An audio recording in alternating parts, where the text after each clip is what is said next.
Hi friends, welcome back to another video. ఈ రోజు నాకు ఎగ్జామ్ ఉంది, ప్యాథ్ ఫిజియో. అయితే ఉజ్బెకిస్తాన్ లో ఎగ్జామ్స్ ఎలా పెడతారు, రిజల్ట్స్ ఎలా వస్తాయి ఏంటి అనేది చూపిస్తాను పదండి.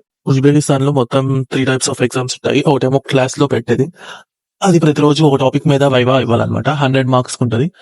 60 మార్క్స్ వచ్చి పాస్ మార్క్.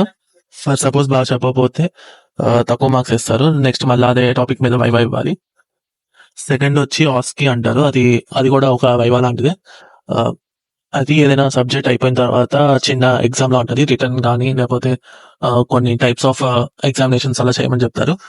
ఇప్పుడు ఫైనల్ గా మేము రాసిన ఎగ్జామ్ ఏంటంటే సిబిటి. అది కంప్యూటర్ బేస్డ్ టెస్ట్ అనమాట. దాంట్లో 25 క్వశ్చన్స్ ఉంటాయి, 25 మినిట్స్ ఉంటుంది. 100 మార్క్స్ కి 60 మార్క్స్ వచ్చి పాస్ మార్క్ అనమాట.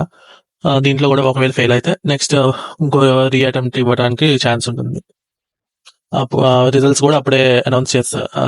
ఎగ్జామ్ రాసిన వెంటనే వస్తాయి.